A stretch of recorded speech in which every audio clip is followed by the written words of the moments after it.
साहिब सत्य कबीर गुरु, ज्ञानिन में सिरताज। घासीदास वंदत चरण, ज्ञान पुष्ट के काज।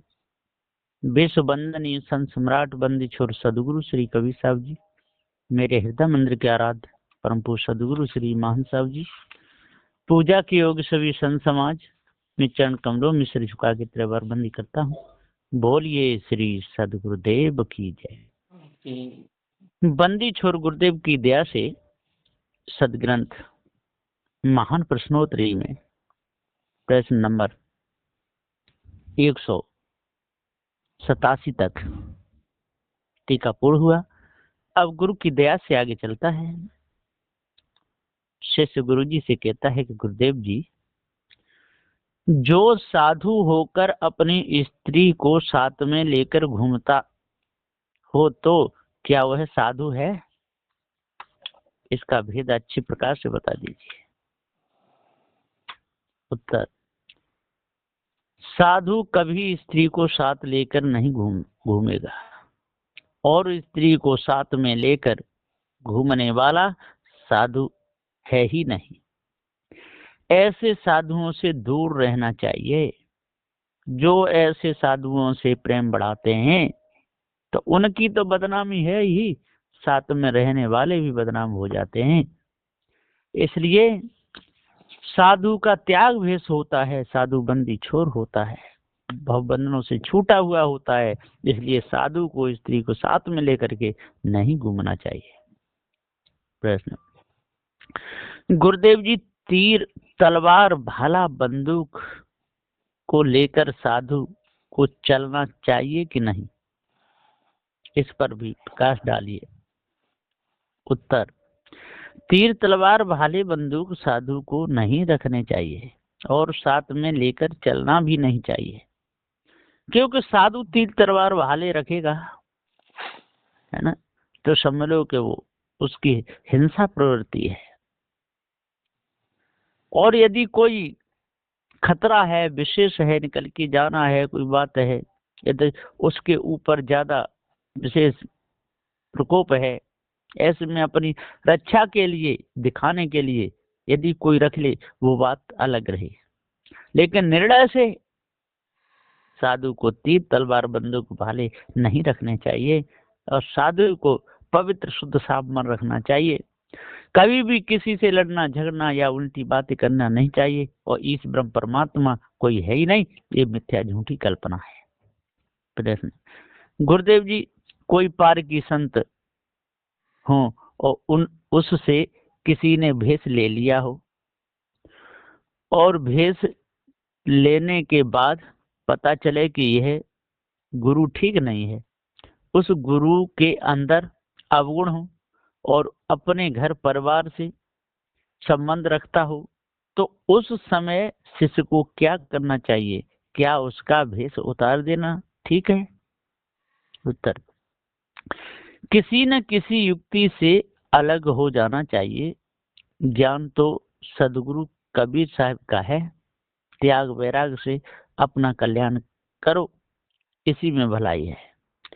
राग नहीं काहू से रखे, त्याग से जीवन ले बनाए। रागन काहू से राखे, त्याग से जीवन बन जावे।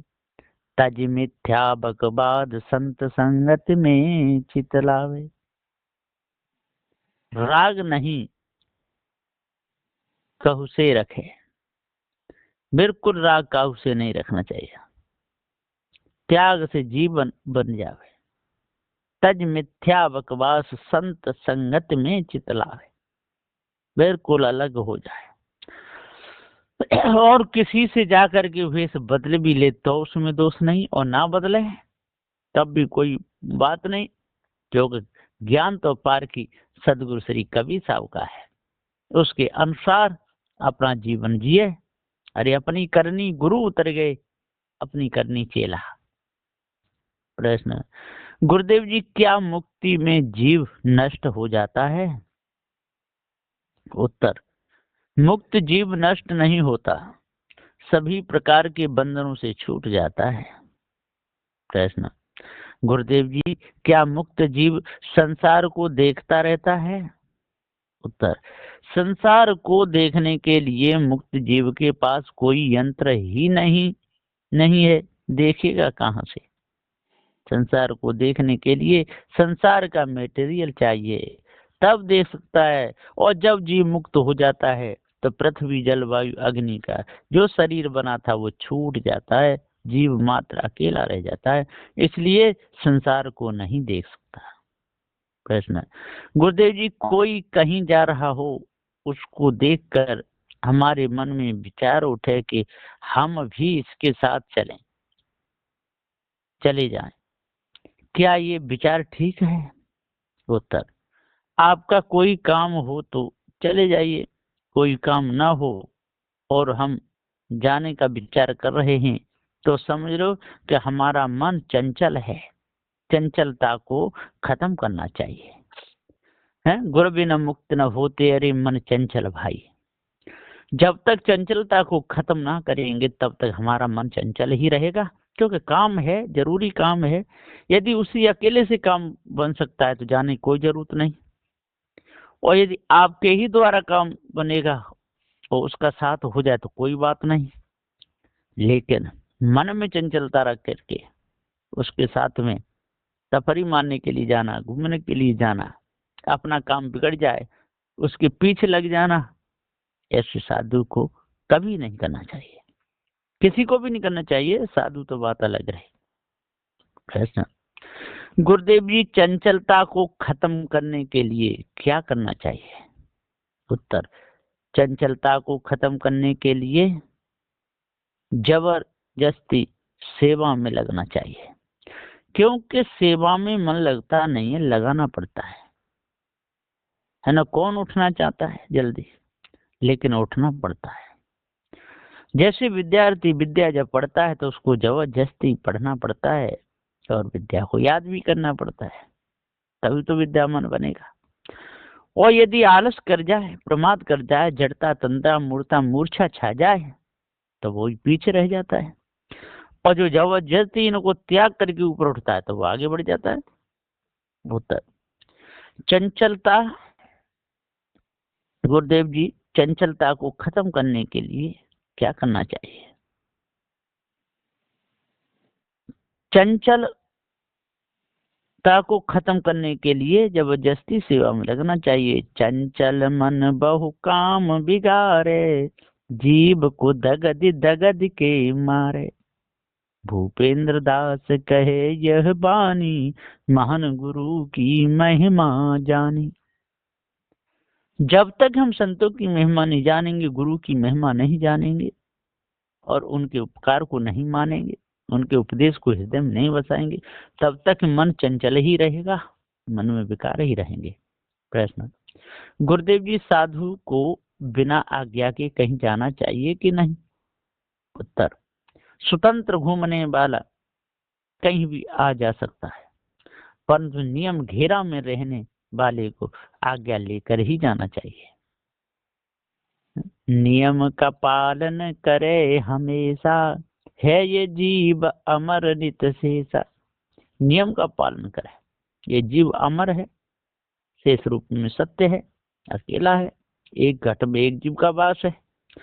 अनगिनत असंख्य जीव हैं, जो भी नियम का पालन करेगा वो भव बंधनों से तरेगा, और जो नहीं करेगा वो नहीं तरेगा। प्रश्न, गुरुदेव जी एक साधु भक्त के यहाँ गया था, भक्त ने उसको भोजन कराया, साधु ने किया। भोजन करने के बाद साधु ने भक्त से कहा, भक्त जी इस लोटा को मुझे दे दो, क्या ऐसा कहना ठीक है?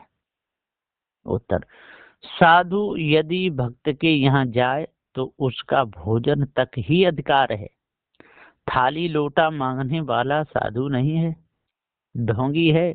ऐसे गिरे गिरे हुए मन वालों को तो भोजन भी नहीं देना चाहिए।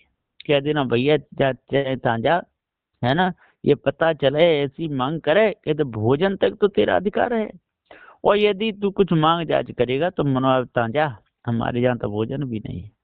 प्रश्न, गुरुदेव जी बहुत से साधु हाथ देखते हैं, इसका भेद बताइए। उत्तर, हाथ देखना साधु का काम नहीं है, साधु किसी का हाथ नहीं देखते।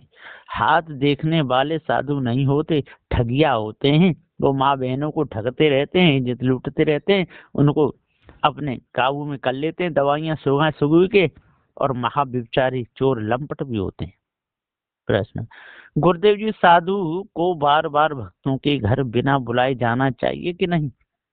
उत्तर, कोई काम हो तो जाना चाहिए, यदि कोई काम न हो तो बिना बुलाए नहीं जाना चाहिए। जो साधु बिना बुलाए इधर उधर डोलता है समझ लो वो चंचल है। बार बार भक्तों के घर साधु कभी न जाए, हरदम घरों में घुसा रहे वह साधु ना ही रहा। माता बहनों से जाए कर साधु हित लगाए, कभी न कभी गिर जाएगा घोर नरक में जाए। वो कभी न कभी गिर जाएगा, बचेगा नहीं। इसलिए साधु को बार बार भक्तों के घर भी नहीं जाना चाहिए। प्रश्न, गुरुदेव जी गुरु की सेवा में शिष्य को कितने दिन तक रहना चाहिए। उत्तर, कम से कम 12 वर्ष तक रहना चाहिए, और ज्यादा रहे, खूब रहे, पूरा जीवन रहे, भाव भक्ति से सेवा करे तो कोई बात नहीं, वो तो शिष्य का कर्तव्य ही है। प्रश्न, गुरुदेव जी दृश्य को देखकर मनुष्य क्यों भूल जाता है। उत्तर, यह है दृष्टा चेतन जीव बार बार दृश्य के दर्शन करता है, तब भ्रमवश होकर दृश्य को ही अपना स्वरूप मान लेता है। दृश्य को देखकर आपने आपको भूल जाता है, और भूलना ही तो, भूलने से ही तो जीव अपने पद से हटता है? ज्ञान पद से कभी हट नहीं सकता है, पर भुलाने वाले मायावी गुरुवा लोग बैठे हैं, इसलिए इसको भुला देते हैं, और ये जल्दी भूल भी जाता है। इसलिए भूलना नहीं चाहिए, अपने स्वरूप को जानना चाहिए, और भ्रम को तज देना चाहिए जड़ मूल से। जब जड़ मूल से साधु तज देगा भ्रम को, तो इसके अंदर से काम क्रोध लोभ मोह आशा तृष्णा छल छिद्र कपट ये सब निकल जाएगा। और जब ये सब काम क्रोध मद मोह लोभ सब निकलेगा तो समझ लो कि इसके अंदर से सभी प्रकार के विकार निकलते चले जाएंगे।